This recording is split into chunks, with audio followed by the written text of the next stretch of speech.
صحیح بخاری حدیث نمبر 155۔ رسول کریم صلی اللہ علیہ وسلم ایک مرتبہ رفع حاجت کے لیے تشریف لے گئے۔ آپ کی عادت مبارک تھی کہ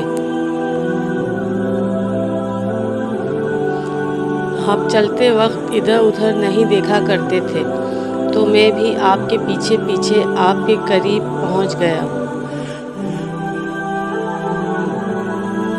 مجھے دیکھ کر آپ نے فرمایا کہ مجھے پتھر ڈھونڈ دو تاکہ میں اس سے پاکی حاصل کروں،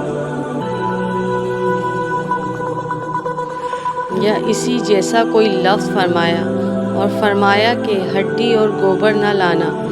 چنانچہ میں اپنے دامن میں پتھر بھر کر آپ کے پاس لے گیا اور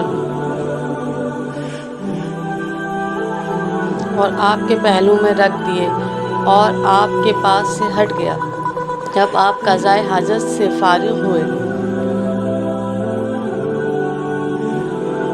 تو آپ نے پتھروں سے استنجا کیا۔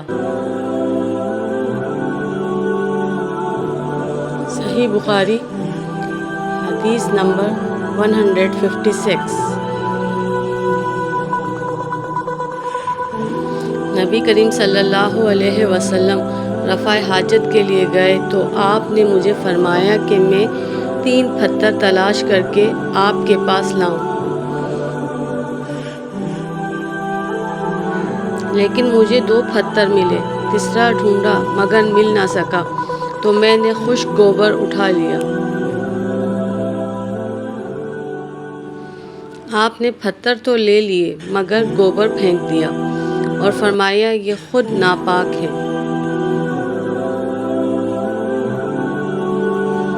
اور یہ حدیث ابراہیم بن یوسف نے اپنے باپ سے بیان کی، انہوں نے ابو اسحاق سے سنا، ان سے عبد الرحمن نے بیان کیا۔